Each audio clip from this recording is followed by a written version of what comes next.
നമ്മളിങ്ങനെ പറയാറില്ല സാധാരണ, എക്സാം ഭയങ്കര എളുപ്പമായിരുന്നു, എനിക്ക് പോലും അത് പാസ്സാവാൻ പറ്റി, അല്ലെങ്കിൽ എനിക്ക് പോലും നന്നായി ചെയ്യാൻ പറ്റി, അങ്ങനെയൊക്കെ പറയാറില്ലേ, എനിക്ക് പോലും.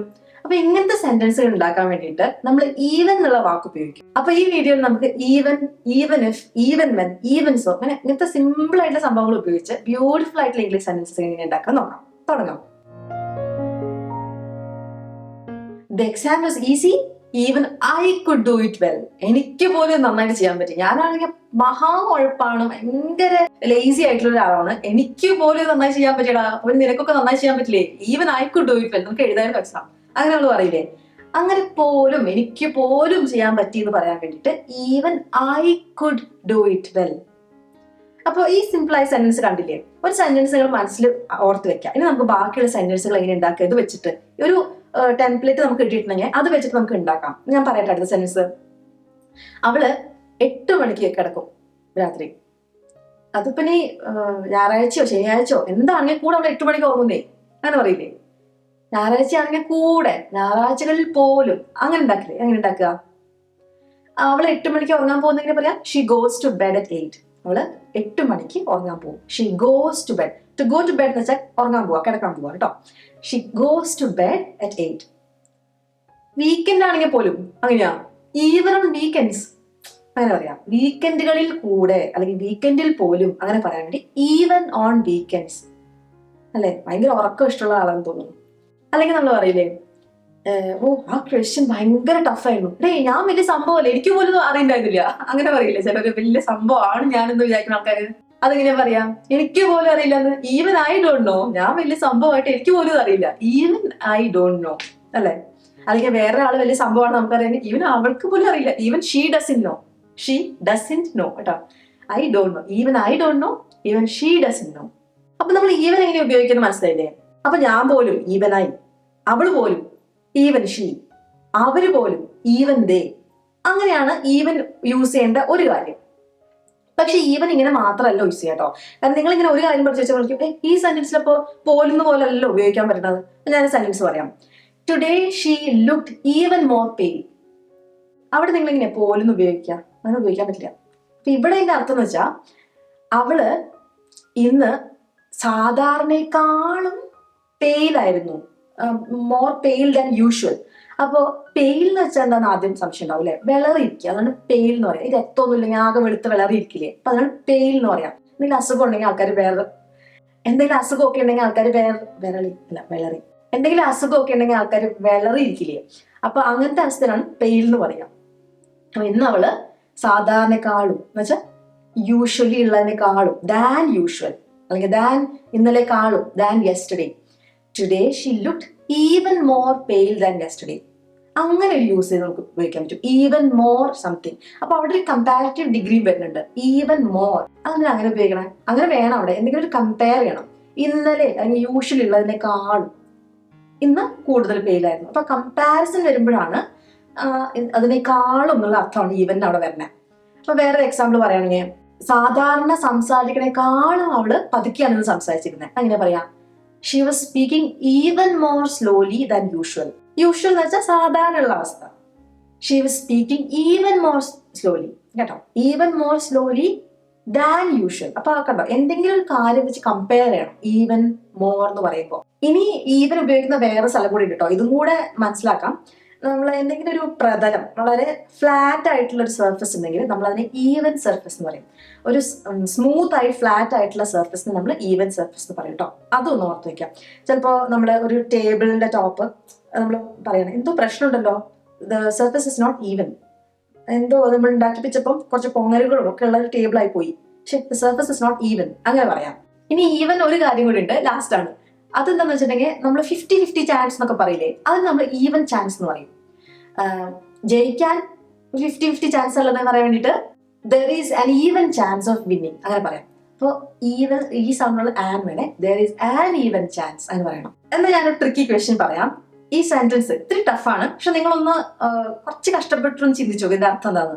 They have A more than even chance of winning the next election. ഈ സെന്റൻസിന്റെ അർത്ഥം എന്താ? അപ്പൊ അതിൽ കുറച്ച് കാര്യങ്ങളുണ്ട് അല്ലേ. Chance of winning the next election വെച്ചാൽ അടുത്ത ഇലക്ഷൻ ജയിക്കാനുള്ള ചാൻസ്, അതിനുള്ള സാധ്യത അല്ലെ. They have A more than even chance. അതിന്റെ അർത്ഥം എന്താ? അടുത്ത ഇലക്ഷൻ ജയിക്കാൻ വേണ്ടിയിട്ട് they have A more than even chance. അപ്പൊ ഈവൻ ചാൻസ് എന്ന് വെച്ചാൽ എന്തായിരുന്നു? 50-50 chance. More than even chance എന്ന് പറഞ്ഞത് അർത്ഥം 50-50 കൂടുതൽ ചാൻസ് എന്ന് വെച്ചിട്ടുണ്ടെങ്കിൽ അവർക്ക് അടുത്ത ഇലക്ഷൻ ജയിക്കാൻ കൂടുതൽ സാധ്യതയുണ്ട്. അതാണ് ഇതിന്റെ അർത്ഥം. ഇനി നമ്മൾ ഈവൻ ഇഫ് എന്താന്ന് നോക്കാം. ആണെങ്കിൽ പോലും അങ്ങനെ പറയാം നമ്മൾ മലയാളത്തില്, അല്ലെങ്കിൽ ആണെങ്കിലും, അങ്ങനെയാണ് ഈവൻ ഇഫ് ഉപയോഗിക്കുക.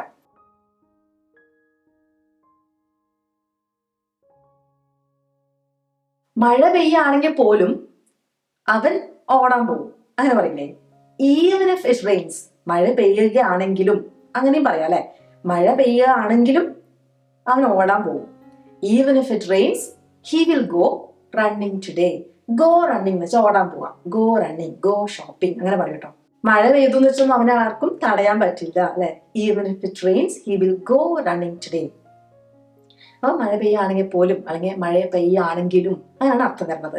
അടുത്ത സെന്റൻസ് പറയട്ടെ. അവൾക്ക് കാശുണ്ട്, പൈസ ഉണ്ട് അവളുടെ അടുത്ത്, പക്ഷെ അവൾ എനിക്ക് തരില്ല. അവളുടെ അടുത്ത് കാശ് ഉണ്ടെങ്കിലും അവൾ എനിക്ക് തരില്ല. അതെങ്ങനെയാ പറയാം? അപ്പൊ അതിന് അവളുടെ അടുത്ത് കാശ് ഉണ്ടാവുക, അതെങ്ങനെ പറയാം? ഷീ ഹാസ് മണി, എനിക്ക് തരില്ല. She will not give me. ഇനി എങ്ങനെ പറയാം? Even if she has money, അവളുടെ കയ്യിൽ കാശ് ഉണ്ടെങ്കിലും, even if she has money she will not give me, എനിക്ക് അവൾ തരാൻ ചാൻസില്ല. ഞാൻ അവളോട് അത്രയൊക്കെ ചെയ്തു വെച്ചിട്ടുണ്ട്, അവൾ എനിക്ക് തരില്ല. Even if she has money she will not give me. എനിക്ക് ഒന്നും തരില്ല എന്ന് പറഞ്ഞെങ്കിലോ? Even if she has money she will not give me anything, എനിക്കൊന്നും തരാൻ പോകുന്നില്ല അവള്. ഞാൻ വേറെ സെന്റൻസ് പറയാം, ഇത് മാതിരി നിങ്ങൾ ഉണ്ടാക്കണേ. നീ ടാക്സി വിളിക്കുകയാണെങ്കിലും നീ ഇപ്പൊ സമയത്ത് എത്താൻ പോകില്ല. സമയത്ത് എത്തുക, എന്താ സമയത്ത് എത്തില്ല എന്ന് പറയാൻ വേണ്ടിയിട്ട് you will not be on time, അല്ലെങ്കിൽ you won't be on time. സമയത്ത് എത്തില്ല. എങ്ങനെയാണെങ്കിലും നീ ടാക്സി വിളിക്കുകയാണെങ്കിൽ കൂടെ അങ്ങനെയാണ്. അതിന് പറയാ even if you call a taxi, even if you call a taxi you won't be on time. വെറുതെ കഷ്ടപ്പെടണ്ട, നേരത്തെ റെഡി ആവേണ്ടതായിരുന്നു. ഇനിയിപ്പോ ടാക്സി വിളിച്ചാൽ പോലും നീ എത്താൻ പോകില്ല. ഇനിയിപ്പോ ചിലർക്ക് പറയില്ലേ, നേരിട്ടൊന്ന് പോയി സംസാരിച്ചു നോക്കിയാൽ ചിലപ്പോൾ അവൾ സമ്മതിക്കായിരിക്കും. അപ്പൊ നമ്മൾ പറയണം, ഞാൻ അവളെ നേരിട്ട് പോയി സംസാരിച്ചെങ്കിൽ പോലും അവളൊന്നും സമ്മതിക്കാൻ പോകില്ല, അങ്ങനെ പറയും. അതിനുള്ള സമ്മതിക്കുക, അതാദ്യം മനസ്സിലാവണം അല്ലെ. എഗ്രി വിത്ത് സംതിങ് അല്ലെ. ഷീ വോണ്ട് എഗ്രി എന്ന് വെച്ചാൽ അവൾ സമ്മതിക്കില്ല. അല്ലെങ്കിൽ ഇതിനെ ഉപയോഗിക്കാൻ പറ്റിയ വേറൊരു ഫ്രേസ് ആണ് ഗിവൻ. ഷീ വോണ്ട് ഗിവൻ എന്ന് വെച്ചാൽ അവള് സമ്മതിക്കുക. നമ്മൾ എന്തെങ്കിലും ഒരു കാര്യം പറഞ്ഞാൽ അത് എന്നാ ശരി ഞാൻ സമ്മതിക്കാന്ന് പറഞ്ഞില്ലേ, അങ്ങനെ സമ്മതിക്കാതിരിക്കുക, അതാണ് ഷീ വോണ്ട് ഗിവൻ. അല്ലെങ്കിൽ ഷീ വോണ്ട് ബാക്ക് ഡൗൺ, അവൾ എന്തെങ്കിലും ഒരു കാര്യം പറഞ്ഞു വെച്ചിട്ടുണ്ടെങ്കിൽ അന്ന് താഴേക്ക് പോവില്ല. She won't back down. ഇപ്പൊ കുറെ വാക്കുകളുണ്ട്, പഠിച്ചു വെച്ചോളൂ. അപ്പൊ നമ്മളിങ്ങനെ പറയാം, even if you meet her in person, നേരിട്ട് പോയിട്ട് കാണുകയാണെങ്കിൽ പോലും, even if you meet her in person she won't agree, അല്ലെങ്കിൽ ഷീ വോണ്ട് ഗിവ് ഇൻ, അല്ലെങ്കിൽ ഷീ വോണ്ട് ബാക്ക് ഡൗൺ. ഇനി നമുക്ക് ഈവൻ സോ,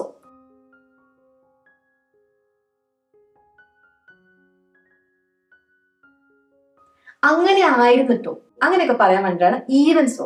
ബസ് കുറച്ച് സ്ലോ ആയിരുന്നു, അങ്ങനെ ആയിരുന്നിട്ട് പോലും ഞങ്ങൾ സമയത്തെത്തി. എങ്ങനെ പറയാ?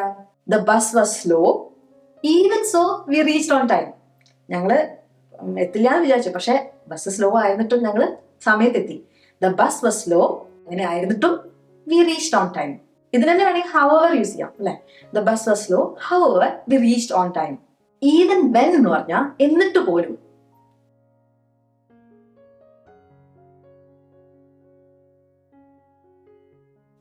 Even when I spoke slowly, ഞാൻ പതുക്കെ സംസാരിച്ചിട്ട് പോലും, എന്നിട്ട് പോലും എന്ത് സംഭവിച്ചേ? അവൾക്ക് ഒന്നും മനസ്സിലായില്ല. She didn't understand anything. Even when I spoke slowly she didn't understand anything. ഞാനിങ്ങനെ പല കാര്യങ്ങൾ ചെയ്തു നോക്കി, എഴുതി കൊടുത്തു നോക്കി, വളരെ പതുക്കെ സംസാരിച്ചു നോക്കി, എന്നിട്ട് പോലും അവർക്ക് മനസ്സിലായില്ല. അപ്പൊ മനസ്സിലായില്ല, നമ്മൾ എന്തെങ്കിലും ഒരു എഫേർട്ട് എടുത്തൊരു കാര്യം ഒരു പ്രത്യേക രീതിയിൽ ചെയ്തിട്ട് പോലും എന്തോ ഒരു സംഭവം സംഭവിച്ചില്ല, അങ്ങനെ പറയുന്ന സെന്റൻസുകൾ. എന്നിട്ട് പോലും മലയാളത്തിൽ അവൾ പറഞ്ഞു, എന്നിട്ട് പോലും എനിക്ക് അവളെ മനസ്സിലാവുന്നില്ല. അങ്ങനെ പറയാ. Even when she speaks Malayalam, അവള് സാധാരണ ഇംഗ്ലീഷിൽ സംസാരിക്കുക, അപ്പൊ എനിക്ക് മനസ്സിലാവാറില്ല. മലയാളത്തിൽ സംസാരിക്കുമ്പോൾ അത് മനസ്സിലാവും വിചാരിച്ചു. Even when she speaks Malayalam I can't understand. അപ്പൊ സാധാരണ മനസ്സിലാവേണ്ടതാണല്ലേ മലയാളം സംസാരിക്കണമെങ്കിൽ, എന്നിട്ട് പോലും എനിക്ക് അവളെ മനസ്സിലാവുന്നില്ല, എന്തേ ഉദ്ദേശിക്കണേ അങ്ങനെ. അപ്പൊ സാധാരണ ഇങ്ങനെയാണെങ്കിൽ സംഭവിക്കേണ്ട കാര്യങ്ങൾ അങ്ങനെ ആയിട്ട് പോലും സംഭവിക്കുന്നില്ല എന്ന് പറയുന്ന കാര്യങ്ങളാണ് ഈവൻ വെൻ ഉപയോഗിച്ച് പറയുന്നത്. ഈവൻ തന്നെ വേണമെങ്കിൽ നമുക്ക് ഇങ്ങനെ ഉപയോഗിക്കാം. ഐ സ്പോക്ക് സ്ലോലി, ഞാൻ പതുക്കെ സംസാരിച്ചു. Even then she didn't understand me, അങ്ങനെ ആയിരുന്നിട്ടും അവൾക്ക് ഞാൻ പറഞ്ഞത് മനസ്സിലായില്ല കേട്ടോ. അപ്പൊ അവിടെ നമ്മൾ 2 സെന്റൻസ് സ്പ്ലിറ്റ് ചെയ്യാണ്. I spoke slowly, even then she didn't understand me. Even when I spoke slowly she didn't understand me. ഇനി ഈവൻ ആഫ്റ്റർ ഉണ്ട്.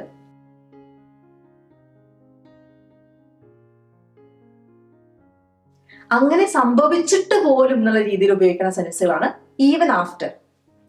ഒരു എക്സാമ്പിൾ പറഞ്ഞാൽ മനസ്സിലാവും. അവർക്കൊരു ജോലി കിട്ടി, എന്നിട്ട് പോലും അവൾക്ക് ഒന്നും കാശ് സേവ് ചെയ്യാൻ പറ്റിയിട്ടില്ല. Even after getting a job she couldn't save any money.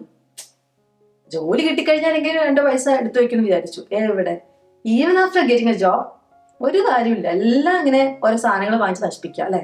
Even after getting a job she couldn't save any money.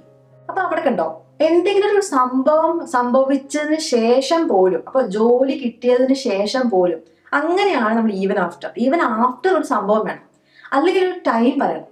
Even after all these years, ഇത്രയും കാലം കഴിഞ്ഞിട്ട് പോലും അവൻ ആ സംഭവം മറന്നിട്ടില്ല. He didn't forget the incident. ഒരു സംഭവം നടന്നു ഞങ്ങൾ തമ്മിൽ, അത് ഇത്ര കാലം കഴിഞ്ഞപ്പോൾ ഞാൻ ചിലപ്പോൾ മറന്നുപോയിട്ടുണ്ടാവുന്നത്. മറന്നിട്ടില്ല.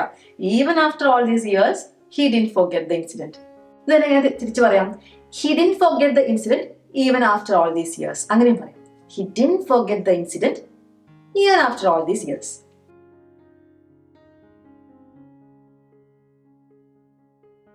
അപ്പൊ ഈ വീഡിയോയില് even when, even if, even after, even when, even then, ഇങ്ങനത്തെ കുറെ ഫോർമാറ്റുകൾ നമ്മൾ പഠിച്ചു ഈവൻ വെച്ചിട്ടുള്ളത് അല്ലെ. വളരെ സിമ്പിൾ ആയിട്ട് ഉപയോഗിക്കാവുന്ന, നമ്മൾ സാധാരണ ഉപയോഗിക്കുന്ന സെന്റൻസുകൾ വരുന്ന സംഭവങ്ങൾ ഇംഗ്ലീഷിലാക്കണമെങ്കിൽ ഈ വാക്കുകൾ ഉണ്ടെങ്കിലേ പറ്റുള്ളൂ എന്ന് തോന്നുന്നു. അപ്പൊ ഈ വാക്കുകൾ പഠിച്ചു വെക്കുക. ഒന്നുകൂടെ വേണമെങ്കിൽ വീഡിയോയിൽ പറഞ്ഞ കാര്യങ്ങളൊന്ന് റിവൈസ് ചെയ്യുക. പറയുന്ന സെന്റൻസുകളൊക്കെ നിങ്ങൾ സ്വയം ഒന്ന് ഉണ്ടാക്കാൻ ശ്രമിക്കുക. അപ്പൊ നിങ്ങൾക്ക് കുറച്ചുകൂടെ എളുപ്പമുണ്ടാവും വിചാരിക്കും. ഈ വീഡിയോ നിങ്ങൾക്ക് ഇഷ്ടമായിട്ടുണ്ടെങ്കിൽ, നിങ്ങൾക്ക് ഇഷ്ടപ്പെടുന്ന മറ്റൊരു വീഡിയോ ഞാൻ ലിങ്ക് ചെയ്യാം, കണ്ടു നോക്കൂ. അപ്പൊ ഇന്നത്തേക്ക് ഇത്രയേ ഉള്ളൂ. അടുത്ത ദിവസം വീണ്ടും കാണാം. അതുവരേക്കും ബൈ.